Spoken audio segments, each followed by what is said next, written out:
Hey Todd, I'm going to try to keep this somewhat quick, but I tend to explain things to people like they're 5 because I have a dyslexic mom and I'm used to explaining things to her. So in the package that you get, you're going to get this little guy right here. That is an Aspire Nautilus 2. It's a tank. To fill it up, you're going to grab the bottom here, unscrew it,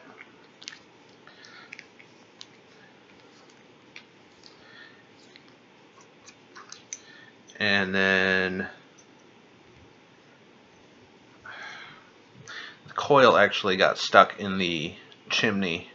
That can happen from time to time if the coil's not screwed down real well in your in the bottom part of the tank. But as long as you screw it down well after priming it, you should be fine. So this is the bottom of the tank. What you're going to do is you can take this ring off. That actually makes it a little bit easier to grab, and the glass should come off in one piece like that. I don't know, you can't really see what I'm doing, but I'll try to keep you filled in.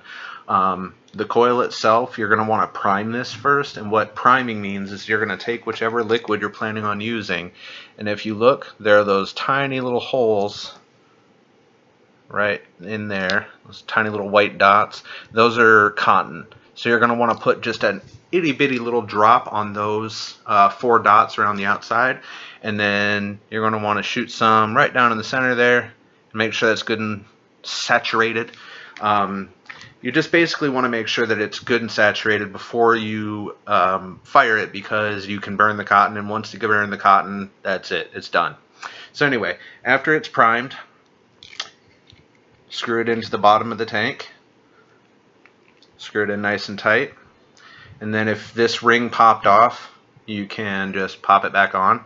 It won't go one way at all,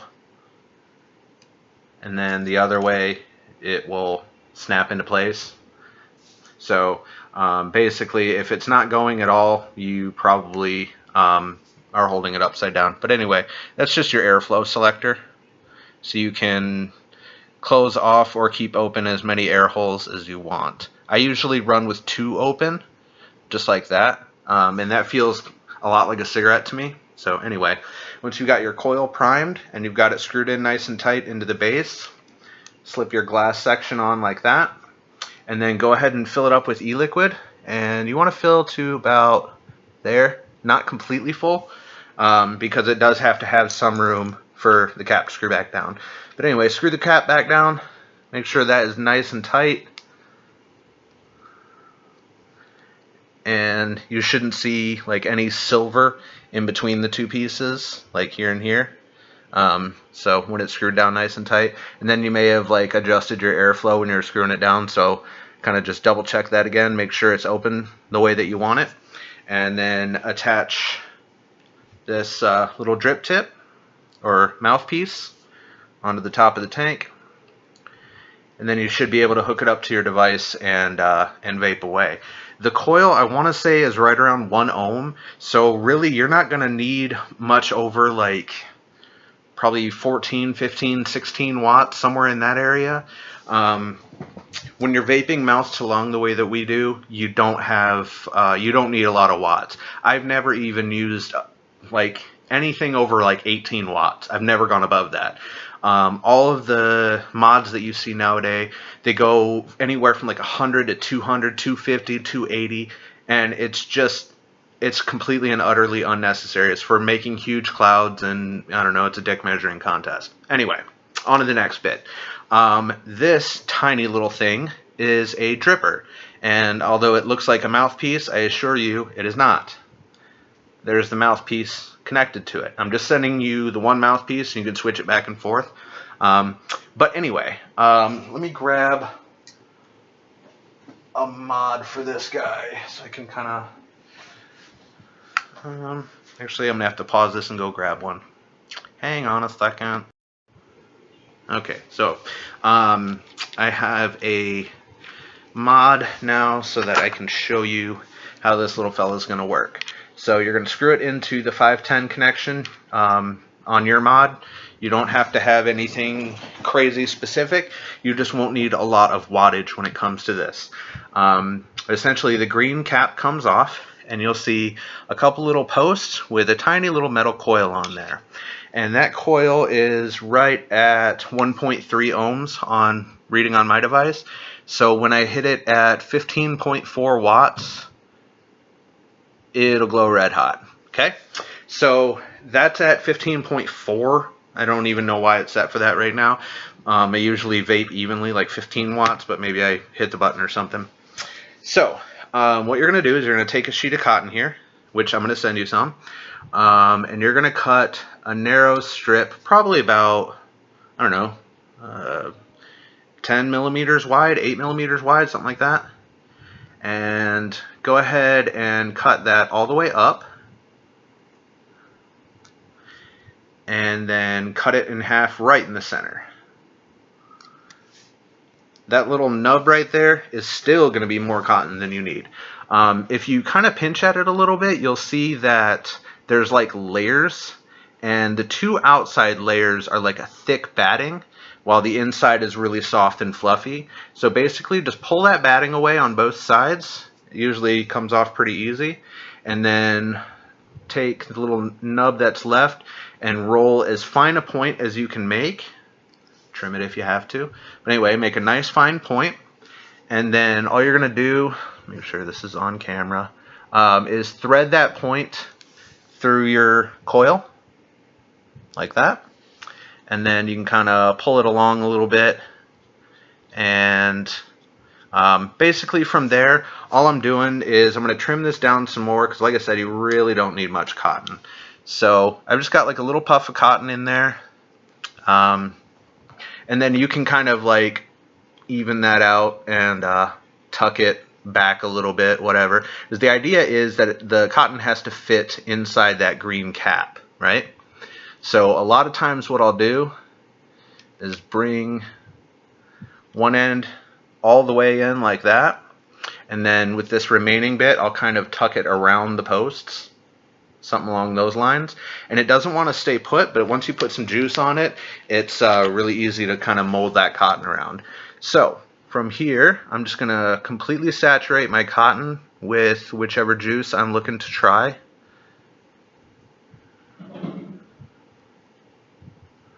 And you want that cotton really saturated really well. And you'll see even like as I'm putting juice in it, the cotton's kind of staying where I tuck it. And you want to make sure that that coil is kind of exposed at the top. Make sure that you can see the coil. But anyway, once you've got it good and juiced up, you can grab your cap. And if you look, it's probably not going to show on camera, but basically there is a little, oh yeah, you can see it, a little tiny air hole. Now that air hole is the only place that it's getting air from. So you want to put that air hole directly in front of the coil, just like that. And once you've got it juiced up and everything's like good to go,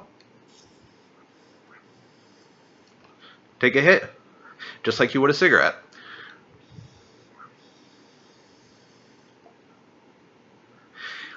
You should get a decent amount of flavor and a decent amount of vapor, and it should let you know about how it tastes. Cotton does have a breaking in period, so I would say if you really want to try a flavor and you're kind of on the fence about it, keep vaping it for a little while, let that cotton break in a little bit, and you should get a pretty spot-on flavor. Sometimes it takes a little practice. Sometimes the cotton wants to be a little bitch, but you just got to kind of work with it, and eventually you'll get it to where it's making vapor pretty good for you. Now you don't want to vape this a ton. You don't want to pass it around to a bunch of people, blah blah blah, because you will burn that cotton. Because it's not a tank, it doesn't have more juice in it. If you want more juice, if it starts getting dry, and you need to check on it periodically, make sure everything's still good and saturated. Just take the cap off, check it real quick. If it looks good, you can put the cap back on, make sure you line up that air hole again, and keep vaping. But essentially you want to keep that cotton good and saturated. But it lets you try out flavors without wasting a coil, which can get kind of expensive. And all you have to do when you're done with a flavor is take the cap off, unscrew the body of the dripper from your mod, whichever one you're using, and go and wash them in the sink. You can remove the little cotton that you have in there. Actually, it's like super juicy right now. Oof, I don't want to drip anywhere, but essentially you're just going to remove the cotton and go give it a good rinse under the sink. Just make sure that all the juice is kind of washed away from the coil and from the base and the cap and the mouthpiece and everything, so that when you put in your next bit of cotton and go to try your next flavor, it's not like kind of crossing over and messing it up, and it allows you to taste the true flavor. Let me go give this a rinse and I'll be right back. Okay, so I'm going to make sure that you have plenty of cotton so that you can try everything, but just remember you're starting off with just, you know, a real small piece like this, and then remember to remove the batting on both sides. And if you're trying to get it into that coil and it feels really tight and you can't pull the cotton through, go ahead and take it back out and remove just a little bit more excess cotton around the outside till it fits in there. You want it to be, I guess, snug, but not like super tight. You shouldn't be moving the coil around when you're pulling on the cotton. But it should be enough, even though it's, you know, probably a little funky for you. It should be enough to try out all of those flavors and see which ones, if any, that you really dig. I'm hoping that you find something that you dig out of those flavors. Shouldn't be too difficult. And when you find a flavor and you drip it for a little while, and you find that you're really enjoying it, try throwing it in that tank and carry it around with you, take it to work, you know, and vape it through the day and kind of see how you feel. Just remember, with mouth to lung vaping, there's going to be less airflow because you're not just breathing in, you're taking a draw just like you would with a cigarette. You tend to work at much higher resistance. Sub-ohm stuff tends to run between like 0.1 and 0.3 ohms. My stuff, my typical build is like a 1.5 ohm, so it's a hell of a lot more resistance than the Cloud Chasers are using, and because of that we use a lot less wattage. One rule of thumb as like a starting point for people is I tell people to look at the resistance and then to get your wattage, multiply it by 10. So if you're doing a 1.2 ohm coil, multiply that by 10 and start out at 12 watts. And if it's not quite punchy enough for you, go ahead and bump it up another watt or two until you find that sweet spot and it's vaping how you want it to. The tank, I'm hoping that it works well for you. I'm hoping you don't have any issues with it. If you do, please call me, text me, message me, whatever, and I will talk you through it. But I think that's everything. So hopefully this video helps, and if you're looking for more information and videos that aren't recorded on a potato apparently, check out tasteyourjuice.com.